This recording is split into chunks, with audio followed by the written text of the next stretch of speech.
Entah itu pembunuhan ataupun kecelakaan, dalam kasus Vina di Cirebon ini, tetap seorang Ibtu Rudiana akan merasa diri terpojok karena dia adalah sutradara utamanya. Assalamualaikum warahmatullahi wabarakatuh. Salam, Om Swastiastu, Namo Buddhaya, salam kebajikan dan salam sejahtera untuk kita semua. Kembali lagi, saya Sainai mau mengupdate terkait dengan perkembangan dari kasus pembunuhan Vina di Cirebon ini. Dan kali ini saya akan menyajikan beberapa cuplikan video di mana ada tanggapan dari Bang Tony RM yang adalah lawyer dari Peggy Setiawan yang adalah kuli bangunan. Menurut Bang Tony RM, entah itu pembunuhan ataupun kecelakaan, seorang Ibtu Rudiana tetap terpojok. Ada apa? Siapakah sesungguhnya Ibtu Rudiana itu? Dan juga kita akan mendengarkan ada satu komentar yang begitu menarik. Dan ini bukan datang dari sembarang orang. Tentang lagi dan lagi Ibtu Rudiana. Dengan demikian, saya ingin mengajak pemirsa sekalian, mari kita saksikan bersama-sama cuplikan-cuplikan video berikut ini. Selamat menyaksikan. Kita bahas kasus Vina lagi sambil menunggu proses berjalan. Ini janganlah dibuat-buat sumpah pocong itu. Ini negeri hukum gitu. Kita butuhkan itu data-data yang akurat. Jangan sumpah pocong ini dijadikan alat yang lebih penting daripada bukti yang akurat. Begitu. Malah kalian disibukkan dengan sumpah ini, sumpah pocong, sumpah kuntilanak, sumpah apa-apa itu. Tolong jangan downgrade. Kalian dibohong-bohongi karena banyak orang bisa menemukan cara atau kata-kata yang tepat atau mereka berdusta pada sumpahnya sendiri. Kalian kan tidak pernah tahu masing-masing orang itu keyakinannya apa walaupun di KTP apa gitu loh. Aduh, berani banget. Apalagi untuk pejabat-pejabat tertentu, mereka disumpah untuk jabatannya. Jadi sumpah jabatan dia itu juga penting gitu loh. Aduh, jangan deh sumpah-sumpah pocong. Ini jadi lawakan gitu. Nah, mau pembunuhan, mau kecelakaan lalu lintas, Rudiana ini ya, ini sama-sama terpojok. Kenapa? Karena kalau pembunuhan, maka akan ketahuan nanti siapa pelaku yang sesungguhnya. Lalu kenapa 8 orang itu yang diamankan? Kenanya di mana? Kalau ternyata pelaku yang sesungguhnya itu ada, sementara 8 orang yang tidak melakukan ini diamankan, ini kan yang mengamankan, ini kan Rudiana. Meskipun dia berdasarkan informasi dari AEP, tetapi yang mengamankan ini Rudiana. Apalagi kalau ternyata setelah dilakukan penyelidikan, hasilnya kecelakaan lalu lintas. Lebih parah lagi, orang kecelakaan lalu lintas kok masa 8 orang diamankan, dituduh membunuh, dituduh menyetubuhi Vina. Yang akhirnya 8 orang itu divonis bersalah. Lebih parah lagi. Jadi mau pembunuhan, mau kecelakaan lalu lintas, saya menilainya Rudiana ini suatu saat pasti terbongkar. Itu. Bu Titin, jangan lupa sampaikan nih lagu buat Pitra. Ya. Hadiah buat Pitra. Ya Bu Titin, lemes aku, lemes aku.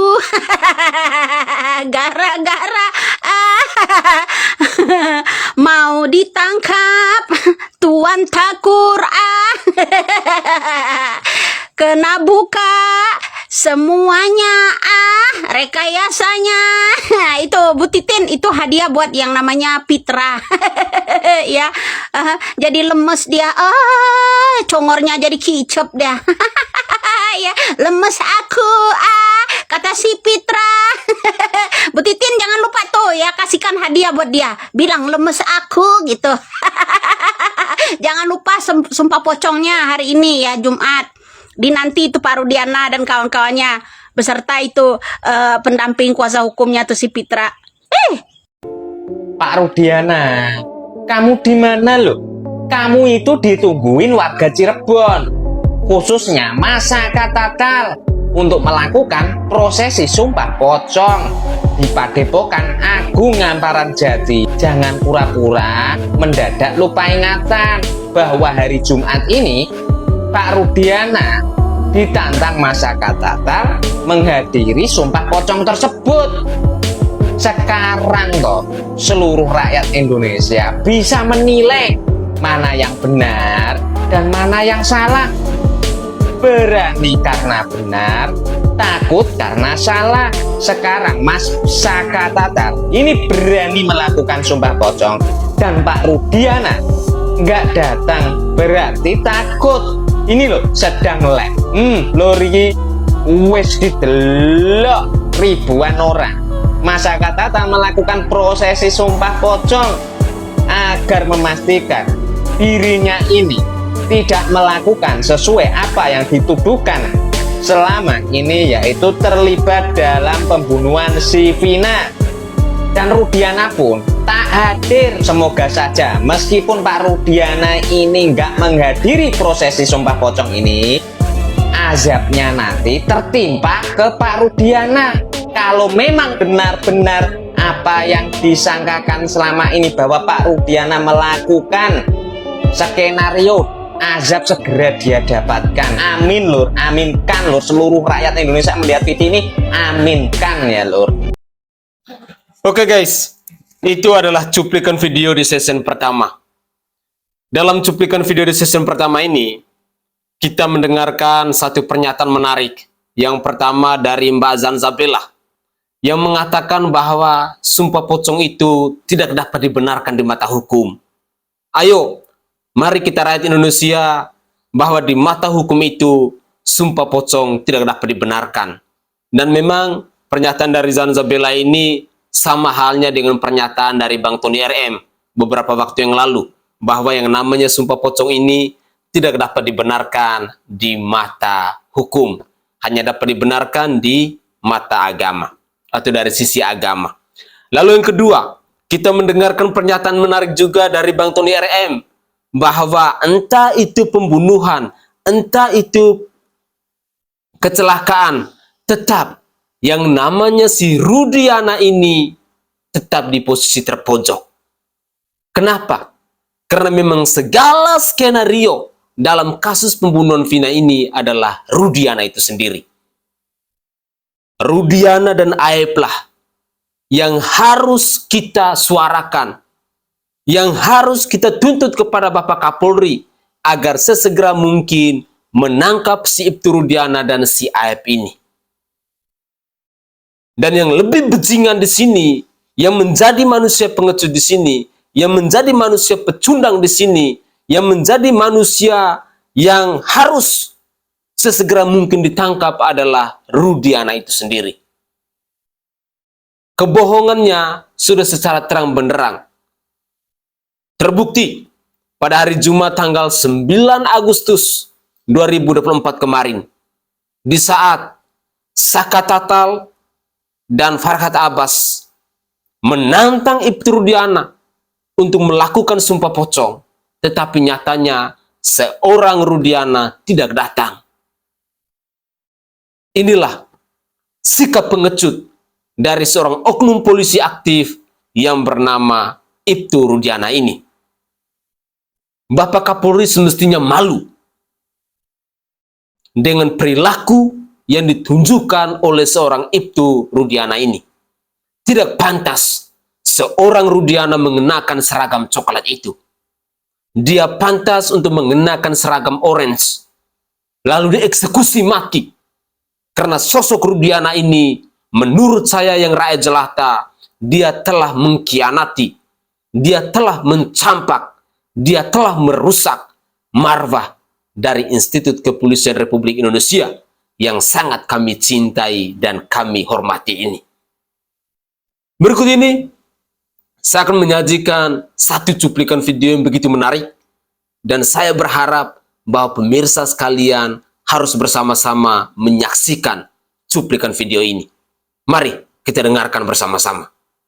Pak Irjen ya, gimana menanggapi Ibtu Rudiana yang akan melakukan sumpah pocong untuk membela, bukan membela ya, membuka tabir kebenaran. Gimana menanggapi hal itu? Tentang sumpah pocong ya. Iya.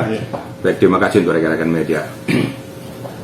Mungkin sudah keterangan saya terdahulu saya sudah sampaikan juga. Ya jujur secara pribadi saya sebagai praktisi hukum, pengacara maupun mantan penyidik ya, dan seorang purnawirawan Polri, ya, saya kecewa dengan jawaban itu. Ya, saya kecewa. Kenapa saya kecewa? Karena di dalam penegakan hukum tidak pernah dianut sumpah pocong. Di dalam KUHP tidak pernah dianut sumpah pocong. Di dalam persidangan juga tidak pernah dicantumkan sumpah pocong. Paling-paling dalam persidangan dikatakan apakah saudara bersedia untuk disumpah sesuai dengan agama dan kepercayaannya. Apabila saudara memberikan keterangan yang tidak sesuai dengan fakta, berarti saudara melanggar undang-undang, memberikan keterangan palsu. Paling kan itu. Nah, saya juga nggak mengerti, saya juga kaget juga pada saat itu Rudiana mengatakan karena mungkin terpancing dengan situasional menyatakan bahwa anaknya itu memang sudah meninggal, tapi banyak yang tidak mempercayai. Akhirnya keluarlah bahasa tersebut yang di luar alur hukum. Dan saya tahu pasti ini ada yang giring sehingga keluarlah bahasa ini. Ini yang saya sangat sesalkan dari seorang pemerhati hukum ataupun kuasa hukum ataupun pengacara. Harusnya memberikan guidance itu sesuai dengan etika prosedur hukum, jangan di luar dari undang-undang. Saya pastikan bahwa itu Rudiana di sini salah, nggak benar. Harusnya dia seorang perwira yang mengerti etika prosedur dan undang-undang, tidak mengeluarkan tata bahasa itu, sehingga membuat bias kepada masyarakat. Dan jangan salahkan kalau dia dihujat. Loh, kok kenapa sudah tidak percaya lagi dengan hukum dan undang-undang? Hukum dan undang-undang juga kan berdasarkan ketuhanan yang Maha Esa. Jadi jangan terikut-ikut, jangan terkontaminasi. Itu maka saya katakan sangat-sangat disayangkan tindakannya.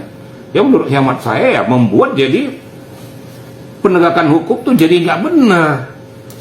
Nah, sialnya dari penggawa hukum yang mengerti hukum, mengerti undang-undang. Itu kira-kira yang perlu saya jawab, bahwa semua yang dikatakan sumpah jabatan, sumpah ini harus berlandaskan undang-undang. Tidak ada yang berlandaskan alasan lain, apalagi dengan sumpah pocong segala macam. Kira-kira begitu, ya. Oke, Abang, menurut Abang apa jawaban yang harusnya tepat nih ketika turunnya ditanya mengenai masyarakat tidak percaya bahwa anaknya masih hidup bukan yang meninggal? Apa mungkin sebagai seorang penegak hukum apa jawabannya selain sumpah pocong tadi itu? Sebenarnya kan tidak susah jawabannya, kan sudah dilakukan prosesi daripada permasalahan sampai dimakamkan yang bersangkutan. Kan sudah ada visum et repertum, sudah ada otopsi, sudah ada kalimat pertama pada saat dikatakan kecelakaan tunggal ternyata pembunuhan. Kan sudah dilakukan, kan sudah ada dasarnya, ada forensik, ada dokter kehakiman sudah menyatakan bahwa itu memang ada hal-hal yang tidak wajar. Ya itu aja dipertahankan. Nanti pada saat dia diminta keterangan, apabila di pengadilan, pertahankan saja itu kalau memang betul. Ya kalau kamu bohong, kamu siap untuk menerima konsekuensinya. Karena kamu sudah disumpah di depan pengadilan yang saya katakan tadi, ya, bahwa saudara bersedia disumpah, itu pasti. Kalau bersedia, ucapkan sesuai dengan agama dan kepercayaan masing-masing. Makanya ada Alkitab dan Al-Quran, kan itu. Tapi seketika dia sudah disumpah, ternyata dia berbohong, ya ada memberikan keterangan palsu tadi, karena sudah di dalam fakta persidangan. Itu aja jawab. Jadi nggak usah terbias, terpancing oleh publik, oleh siapapun. Ya, kamu harus berdiri tegak. Ya, kalau kau bohong kan ketahuan bohong.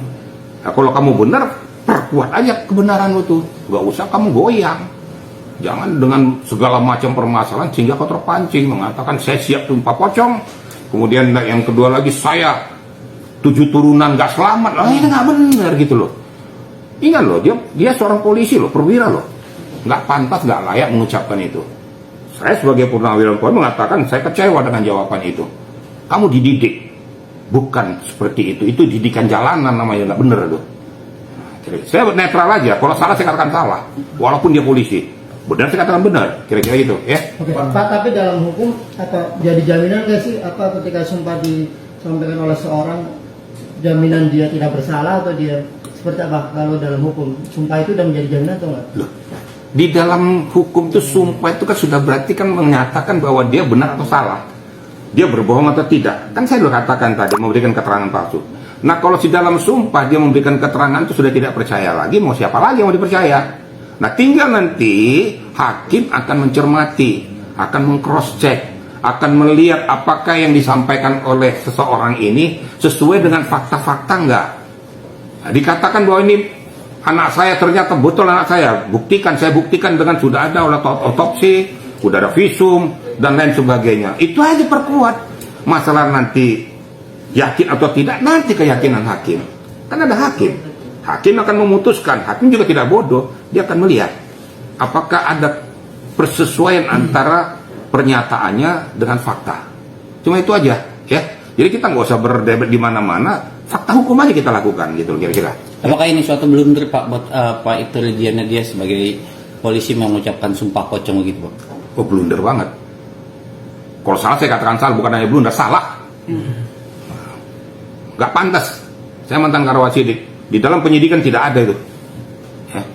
Nggak ada tuh di dalam diperiksa di dalam BAP berdasarkan sumpah pocong, mana ada itu. Apalagi dia polisi salah. Ini harus dapat teguran dari pimpinan, nggak bener itu. Tuh. Harus ditegur itu, harus diberikan minimal diberikan suatu teguran keras pada bersangkutan. Walaupun anakmu yang menyatakan kau berkatakan bahwa itu benar anakmu, tapi kenapa harus mengeluarkan fakta-fakta, pernyataan-pernyataan tidak sesuai dengan etika prosedur hukum?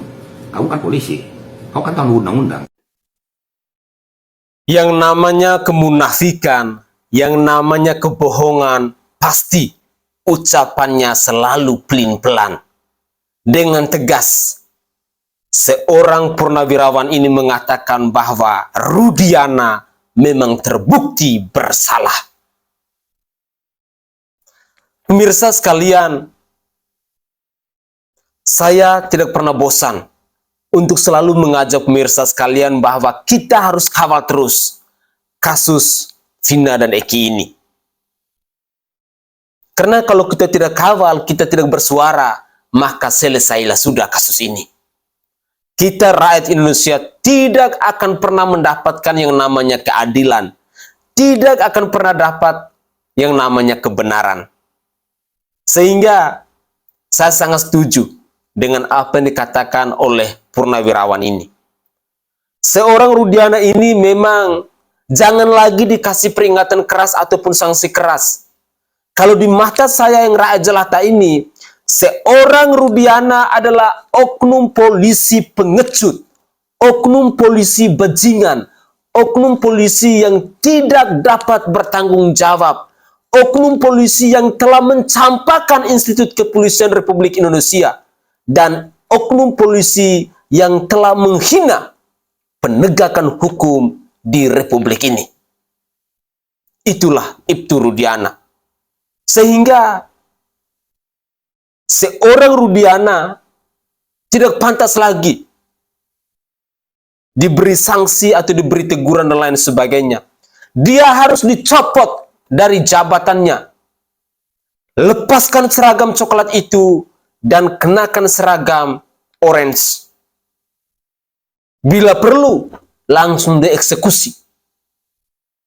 Karena sosok manusia biadab, sosok manusia kurang ajar, sosok manusia yang tidak mampu untuk melindungi marwah dan citra dari Institut Kepolisian Republik Indonesia, tidak pantas dia mengenakan lagi seragam coklat itu.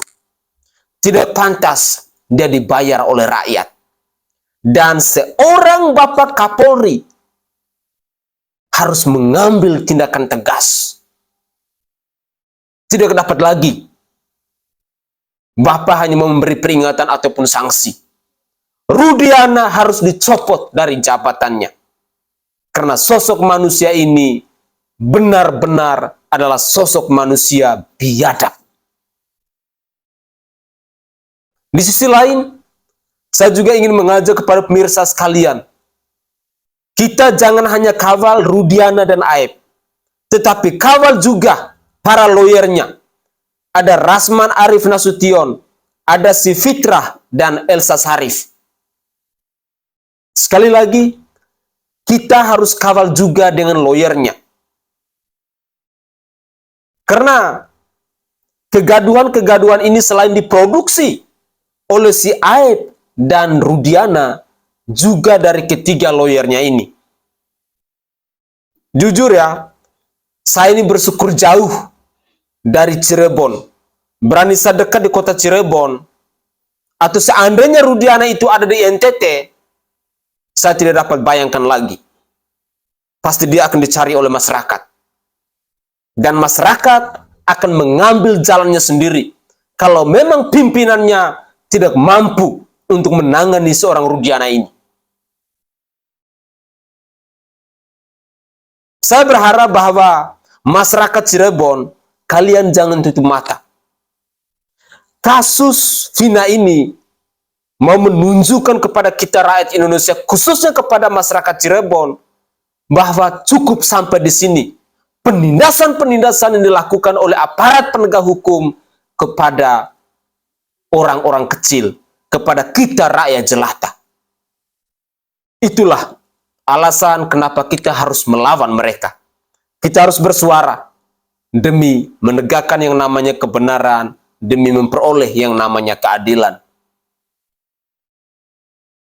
Kritikan-kritikan kita, suara-suara kita adalah bentuk respek dan perhatian kita kepada institusi kepolisian yang sangat kita hormati dan sangat kita cintai ini. Jangan hanya karena seorang Ibtu Rudiana lalu marwah dari lembaga kepolisian Republik Indonesia ini rusak. Sekali lagi, Bapak Kapolri, Bapak Listio Sigit Prabowo bersama Bapak Presiden Insinyur Haji Joko Widodo, tolong Pak, dengarkan suara-suara rakyat.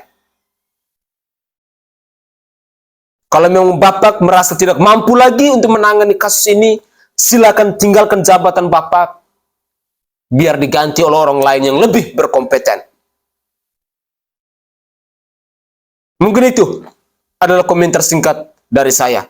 Dan buat yang paling dalam, saya menyampaikan permohonan maaf yang sebesar-besarnya jika ada tutur kata atau buah bahasa saya yang tidak berkenan di hati para pemirsa sekalian. Saya Sainai dari Provinsi Nusa Tenggara Timur, saatnya kita yang rakyat jelata harus berani untuk bersuara. Salam hormat, salam NKRI, dan salam Pancasila untuk kita semua.